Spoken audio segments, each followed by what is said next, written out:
Boa tarde. A aula de hoje é a nossa primeira aula com exposição da matéria e tomo a liberdade de vos aconselhar a consulta constante do e-learning, porque é aí que vão encontrar o programa e a bibliografia. Como poderão ver no programa, vamos encontrar aqui no dossiê da unidade curricular, abrindo o dossiê da unidade curricular, perdão, encontrarão de facto o programa. E no programa estão elencados, como já vos tinha anunciado na aula anterior, toda a matéria que vai ser ministrada ao longo deste semestre, sendo que a matéria efetivamente está indicada de uma forma, quer de uma forma sucinta, como podem ver, o capítulo 1 Fundamentos e Evolução Histórica, o capítulo 2 as características do direito internacional, o capítulo 3 Fundamentos da obrigatoriedade do direito internacional, capítulo 4 as relações do direito internacional com o direito interno, capítulo 5 as fontes, na parte 2 teríamos o capítulo 1 os sujeitos do direito internacional e depois um seminário sobre os tribunais internacionais e processo penal internacional para aqueles que pretenderem, enfim, assistir a esse seminário. Mas já no programa detalhado, como poderão ver, vão encontrar o desenvolvimento, a concretização de cada um desses capítulos, através das várias secções que aí são indicadas e poderão acompanhar de uma forma pormenorizada exatamente as aulas. Curiosamente também faremos notar que as aulas serão sumariadas, haverá um sumário que poderão consultar no sumário das aulas, que está aqui no e-learning também, mas na parte relativamente ao sumário das aulas, como poderão ver. Temos aqui o primeiro sumário, que é das duas aulas teóricas, e colocaremos o sumário de cada aula ou antecipadamente, ou quando o sistema não nos permitir, no dia da aula, umas horas antes, possivelmente, do início das aulas, para vocês poderem ter uma ideia daquilo que da matéria que vai ser dada nessa mesma aula. Para além do sumário e do programa, encontrarão também, como já sabem, a bibliografia, que tem não só uma bibliografia essencial, digamos, sumária, pouco desenvolvida, e como iremos colocar já de seguida, para que na próxima aula possam ter acesso, uma bibliografia mais desenvolvida.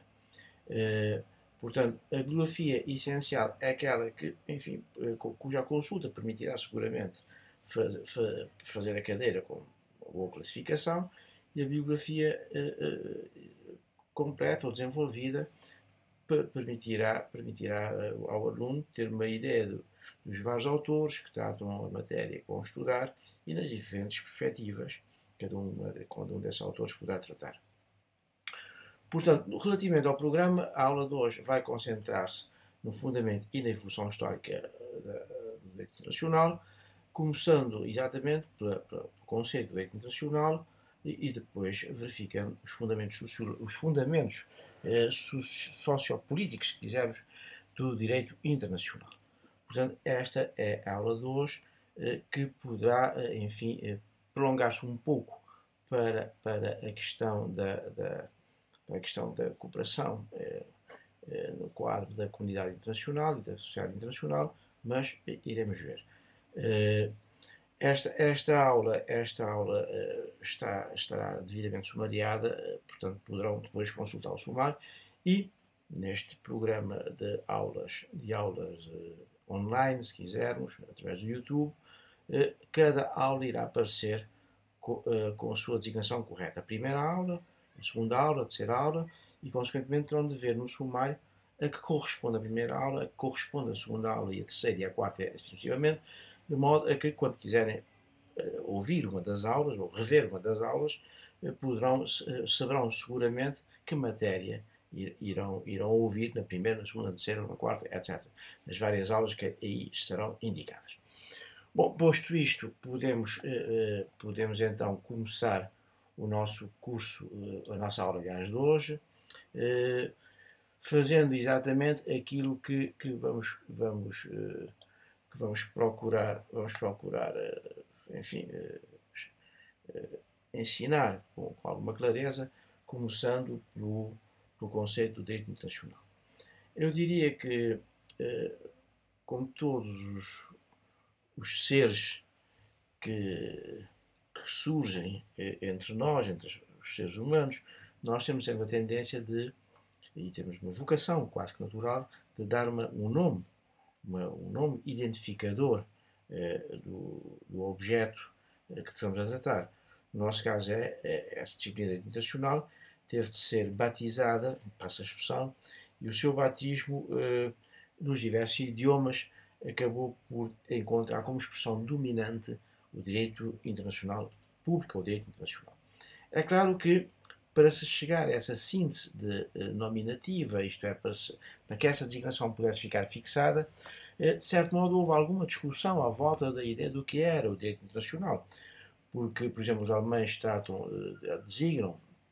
essa disciplina por Völkerrecht, ou Staatenrecht, ou Zwischenstaatlichen Recht, portanto, os italianos direito internacional,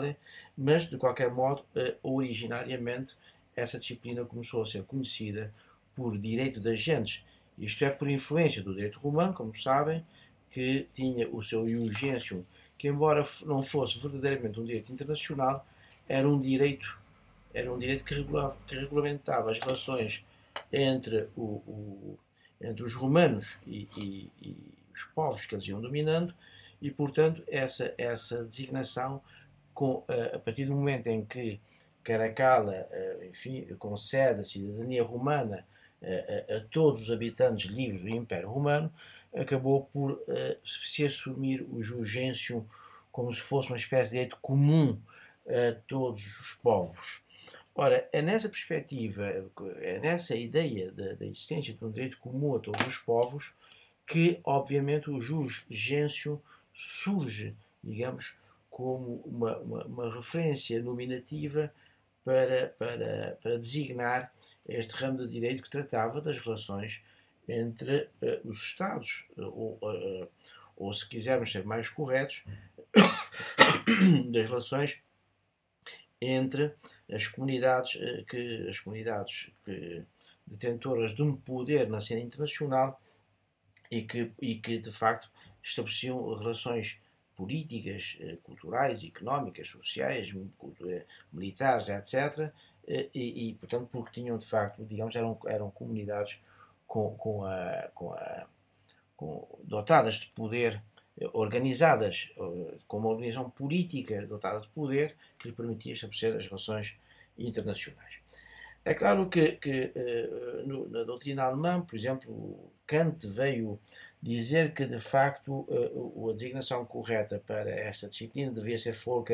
Völkerrecht, isto é, direito dos povos.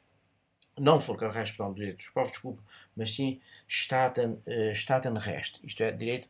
dos Estados, ou entre os Estados, ou, como mais tarde veio a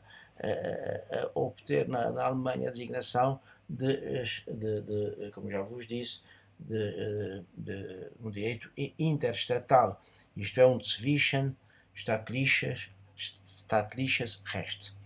Ora, é claro que estas designações foram sendo adotadas em cada período histórico, mas o problema que se colocava era de facto encontrar uma designação capaz de exprimir, digamos, esse conjunto de regras e princípios reguladores das relações entre comunidades jurídicas soberanas, qualquer que fosse o modo como se organizavam. E é nessa perspectiva que enfim, o nome, a designação, digamos, do nosso direito vai assumindo, digamos, diversos contornos, até que Jeremy Bentham, um inglês, filósofo inglês e jurista inglês também, acaba por atribuir aquela designação que vai perdurar e que vai ser aceito por quase em todas as línguas, e vai ser aceito, enfim, academicamente, a nível científico, etc., que é International Law, que dá origem entre nós direito internacional, ou direito público, se quisermos, direito internacional na Itália, direito internacional na Espanha, droit international public, ou droit international em França, embora os alemães se mantivessem, dominantemente a designação que Kant tinha recusado, mas enfim, que fez escola na Alemanha, que é Folgerrecht. Portanto, esta é a designação que nós encontramos para o nosso direito. É claro que essa designação não nos aparece por acaso, porque no fundo, em última análise, o que se pretende com ela é traduzir, digamos, o objeto desse direito, isto é, a que se refere esse direito, que matéria trata esse direito. É claro que se nós limitássemos a um conceito muito genérico do direito internacional, direito internacional, isto é um direito que regula as relações entre os Estados, teríamos talvez, no tempo atual, no mundo globalizado atual, ou mesmo antes dessa globalização que começa aproximadamente há 20 anos, a afirmar-se, enfim, a ser sensível para nós, mas muito antes, já se começava a sentir que, de facto, o direito internacional não podia ser um direito que pudesse ser definido somente como regras e princípios reguladores das relações entre um dado sujeito do direito internacional, os Estados. Se assim foi, de facto, em especial a partir do século XIX, mas dominantemente a partir do momento em que surge o Estado finais do século princípios do século XVI, aliás, o essencial aqui é tentar descrever todos aqueles que, de uma ou de outra forma, estão abrangidos pelas regras e princípios do direito internacional. E já sabemos que, por exemplo, no século XIX começam a surgir os embriões das organizações internacionais que se afirmam no século XX e, portanto, surge um novo sujeito que também está argumentado pelo direito internacional, para além dessa ideia de que,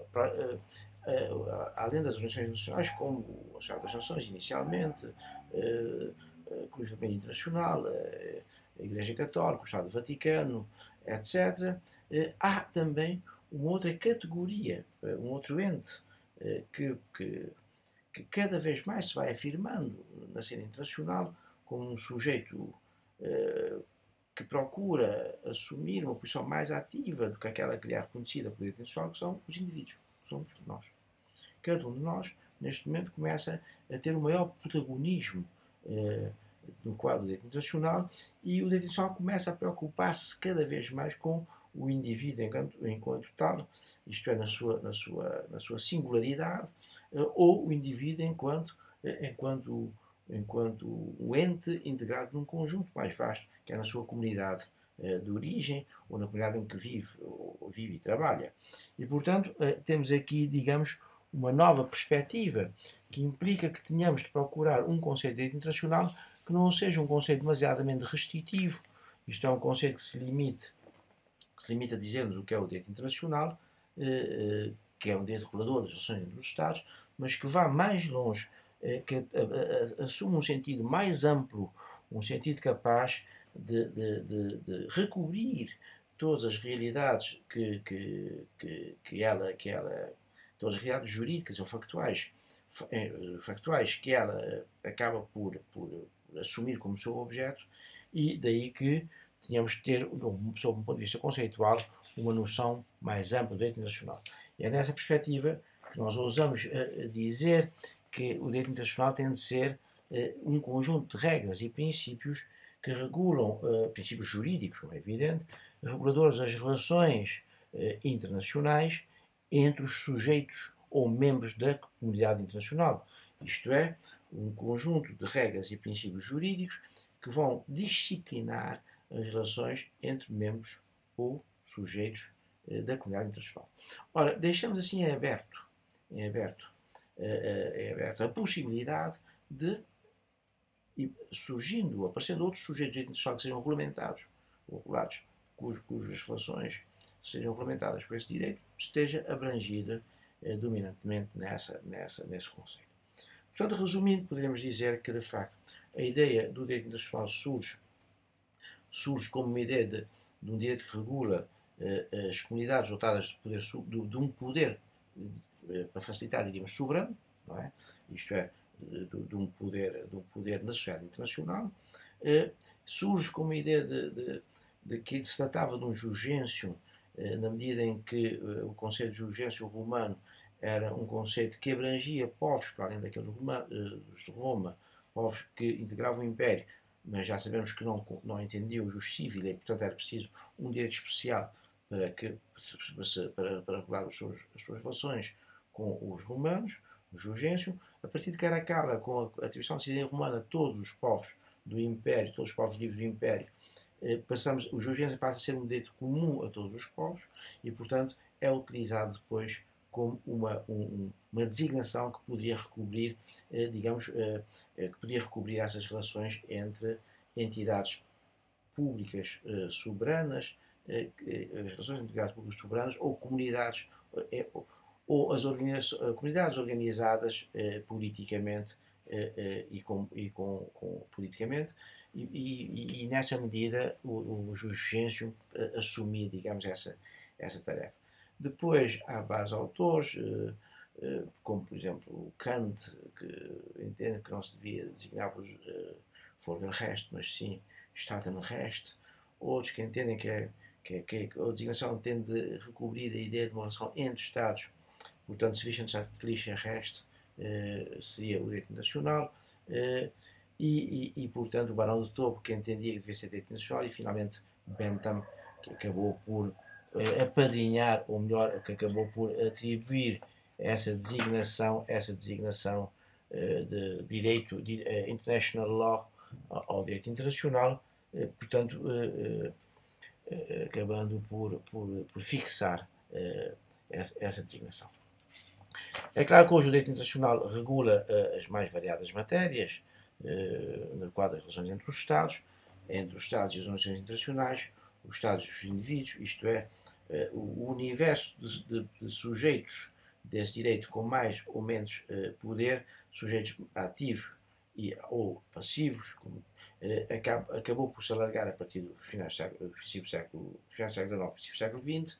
e hoje, obviamente, que terá de ter um âmbito muito mais alargado. Posto isto, vejamos agora quais são os fundamentos sociológicos do direito internacional, isto é, porque é que é preciso, sociologicamente ou sociopoliticamente, um direito internacional. Desde logo porque existe uma pluralidade de Estados. Isto é, originariamente existe uma pluralidade de Estados e poder-se hoje dizer que existe uma pluralidade de sujeitos cujas relações são regulamentadas por este direito. Mas os Estados, digamos, surgem, digamos, como entidade política que estabiliza o poderio no quadro da comunidade internacional e, portanto, que mantém e monopoliza as relações internacionais durante vários séculos, desde a sua emergência até à emergência das organizações internacionais, mais de um século, pelo menos, cerca de 2 séculos e meio, e, portanto, essa essência de uma pluralidade de Estados está na origem do direito internacional. Mas, no desenvolvimento desse direito internacional, encontramos a emergência de um conceito importante que está ligado à ideia do Estado, que é a ideia de soberania, que ainda hoje se impõe a nível das relações internacionais, que por ser um conceito moderno, cuja elaboração acabada é oferecida no século XVI, no final do século, é feita no século XVI. Ora, sabemos que, em bom rigor, a problemática da soberania começa no quadro do pensamento político-religioso, isto é, a ideia de que o Papa era uma entidade soberana, tinha um poder, digamos, que só ele, acima dele, nenhum outro teria esse poder, o sumo pontífice romano, era uma autoridade suprema no quadro, em especial, do mundo das repúblicas cristianas, mas progressivamente, dentro da própria Igreja, vai havendo um desenvolvimento de um conceito de laico e humanista, se quisermos, da soberania, que vai permitir, de facto, uma leitura como é que é dizer, uma leitura mais laica, uma leitura que permite a separação entre o poder temporal e o poder religioso, com as teorias de Marcílio de Pádua, Defensor Paxis, por exemplo, de Marcílio de Pádua, com as teorias de Guilherme d'Ockham, por exemplo, com as suas teses de Principiatus Tyrannico Papae, portanto, todas essas teorias vão refletindo, digamos, um estado de espírito de uma luta entre o poder temporal e o poder religioso, e uma tendência para a separação desses dois poderes, porque se entendia que de facto não podiam, não podiam, não podiam continuar ligados a partir de certa altura. Ora, é no quadro desse desenvolvimento que nos surge Maquiavel com a sua razão do Estado, entendendo que a razão do Estado se sobrepõe a tudo. O príncipe deve, antes de mais, defender, digamos, essa razão do Estado e submeter tudo e todos a essa mesma razão.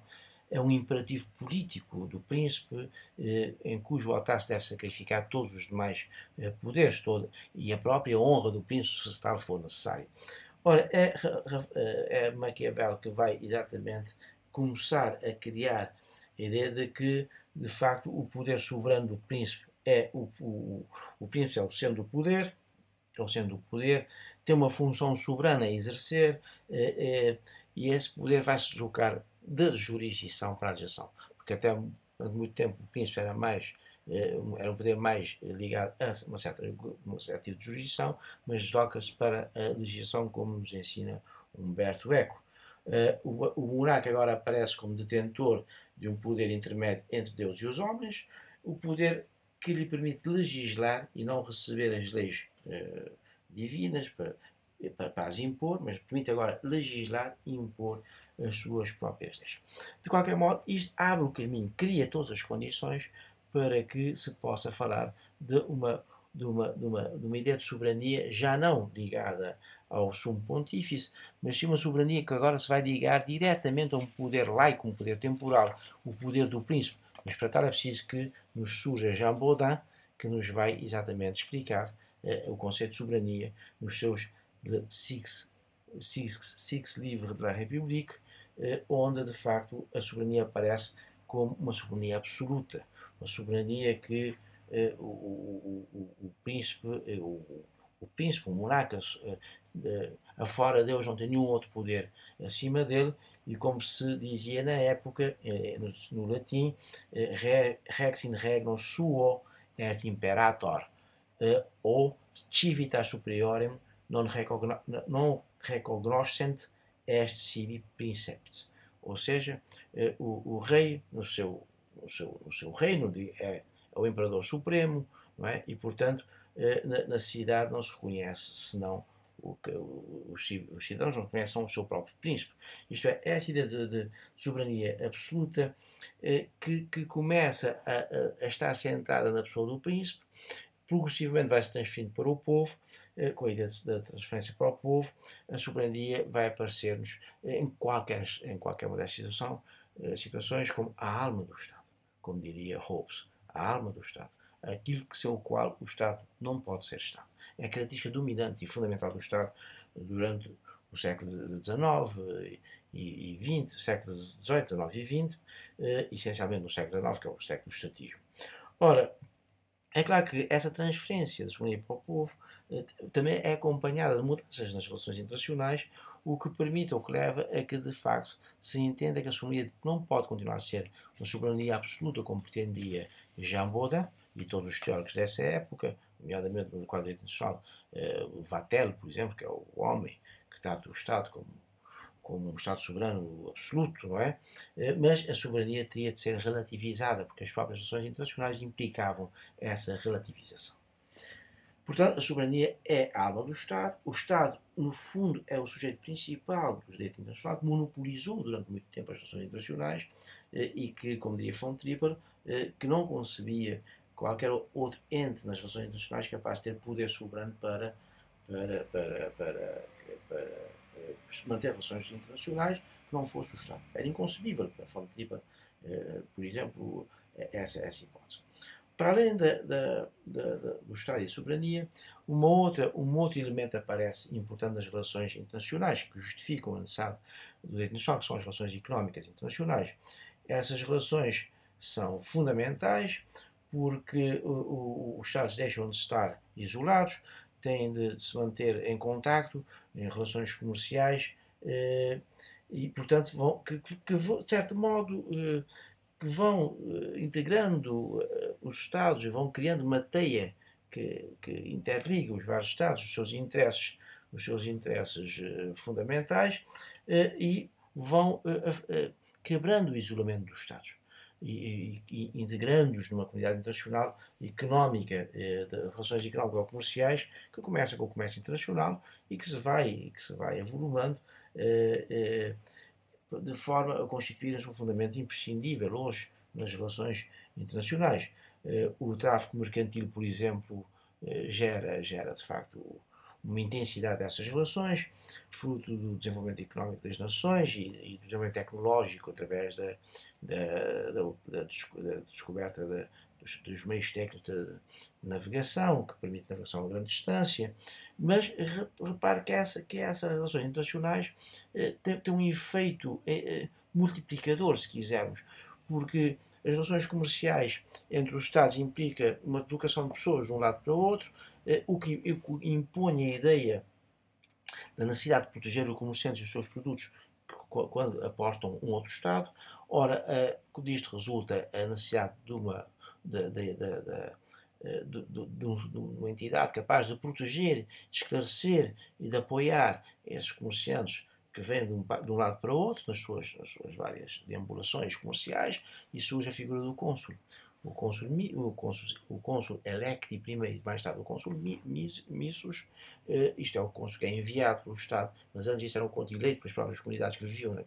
naquele local. Essas comunidades, por sua vez, tinham direito a uma proteção especial, o que gera, digamos, uma certa necessidade de regulamentar o direito dos estrangeiros num território do Estado. As relações comerciais também implicam uma certa regulamentação do direito do mar, por exemplo, como se deve usar o mar, quais são os direitos e os deveres que cada navegador ou cada Estado tem sobre o mar quando o utilizam para as relações internacionais, para o seu comércio internacional, e para além disso, gera também, às vezes, os conflitos entre os comerciantes ou entre os Estados, o que vai implicar uma ideia da necessidade de uma arbitragem para a resolução pacífica desses conflitos. Como podem ver, as relações económicas internacionais acabam por ter um papel preponderante na multiplicação, digamos, dos direitos e deveres dos Estados a nível internacional e na regulamentação desses direitos e deveres e até na formulação de princípios jurídicos que vão sendo aceitos pelas comunidades, pela comunidade de Estados, pelos certos Estados em cada época, que vai aumentando, e mais tarde, eventualmente, também até pelas outras entidades que vão surgindo no quadro das relações internacionais. Portanto, as relações económicas são aqui focadas porque a partir delas, isto é, deste comércio internacional, desde os povos mais primitivos até os povos mais avançados, vão nascer um conjunto de direitos adequados não só a regulamentar esse comércio, mas a proteger os indivíduos que fazem esse comércio, a proteger as mercadorias que circulam nesse comércio, a proteger os próprios barcos, os meios de transporte e que acabam também por dar causa à necessidade de encontrar meios de solução pacífica dos conflitos de interesse entre os Estados ao longo das suas relações comerciais, que hoje se desenvolvem através de relações não só comerciais, mas industriais e financeiras cada vez mais complicadas e mais difíceis de controlar, mas que vão gerando a necessidade de novas normas reguladoras dessas relações a nível internacional. Depois a guerra. A guerra é um fenómeno que sempre acompanhou as relações internacionais e, portanto, é um fenómeno que também não pode deixar de estar na base do direito internacional, tanto mais que a sua emergência, a sua existência, exigiu um conjunto de documentação da guerra ao longo do tempo de vários séculos, que deu origem a um progressivo desenvolvimento das leis da guerra, de modo a regulamentar o uso, os meios, o uso das armas, os meios da guerra, por exemplo, e a utilização desses meios, a regulamentar a própria proteção de grupos mais vulneráveis no decurso de uma guerra, a proteção do património de cada país, o património, digamos, cultural de cada país e religioso. Portanto, tudo isto gerou um conjunto de fenómenos reguladores da guerra que deram origem não só essencialmente àquilo que hoje se chama o direito humanitário, mas também algumas dimensões dos próprios direitos humanos, se quisermos. De qualquer modo, também o fenómeno da guerra gerou necessidade de criação de organizações internacionais específicas para assegurar a paz coletiva e internacional, nomeadamente a questão, nomeadamente na Primeira Guerra Mundial, de onde resultou a criação do Estado das Nações e a Segunda Guerra Mundial das Nações Unidas, a ONU, e portanto temos aqui a SDN, Estado das Nações, e a ONU, como a SDN como a primeira organização internacional de caráter mundial, ou caráter global, e a ONU como a segunda organização com esse caráter, embora recobrindo muito mais um número maior de Estados, porque, portanto, surgiram novos Estados. Ora, e também vocacionada a tentaculizar a argumentação de vários aspectos da vida internacional, desde a vida económica, a vida cultural, a vida sanitária, enfim, científica, comercial, etc. Portanto, a guerra teve esse efeito importante ao implementar novas regras do direito internacional e tornar importante a necessidade desse direito. Finalmente, podemos falar da consciência e a aceitação por diversos povos, enfim, de certos princípios jurídicos fundamentais, que efetivamente ao longo das relações internacionais foram-se plasmando, foram concretizando um conjunto de princípios que muitas vezes não regulamentados, mas assumidos pelos povos como princípios fundamentais para as relações internacionais. São princípios que se foram positivando, em alguns casos, em tratados internacionais, noutros casos mantendo através do costume, mas que de facto